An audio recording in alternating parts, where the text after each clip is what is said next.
অসমৰ দুইগৰাকী জনপ্ৰিয় কণ্ঠশিল্পীৰ আছে দুটিকৈ ভাল খবৰ। হয় বন্ধু বান্ধৱীসকল, আপোনালোকে ঠিকেই শুনিছে। গতিকে ভিডিঅ'টো শেষলৈ চাব আৰু যদি চেনেলটোলৈ নতুনকৈ আহিছে চেনেলটো ছাবস্ক্ৰাইব কৰিব। প্ৰথমটি ভাল খবৰ দিবলৈ লৈছোঁ অসমৰ জনপ্ৰিয় কণ্ঠশিল্পী আকাশ প্ৰীতম আৰু কণ্ঠশিল্পী আইলিতা কাশ্যপ পিতৃ মাতৃ হ'বলৈ ওলাইছে।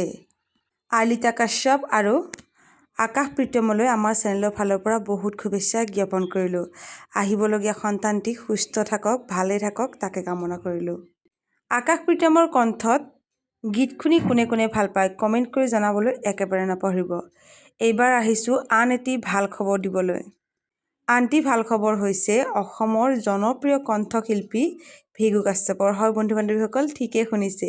ভিঘু কাশ্যপৰো আছে এটি খুব ভাল লগা খবৰ।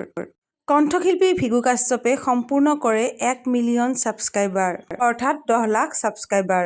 ভিঘু কাশ্যপ ভিকে এণ্টাৰটেইনমেণ্ট চেনেলটোলৈ আমাৰ চেনেলৰ ফালৰ পৰা বহুত শুভেচ্ছা জ্ঞাপন কৰিলোঁ। খবৰ দুটি শুনি যদি ভাল লাগে ভিডিঅ'টোত লাইক কৰক, চেনেলটো ছাবস্ক্ৰাইব কৰক।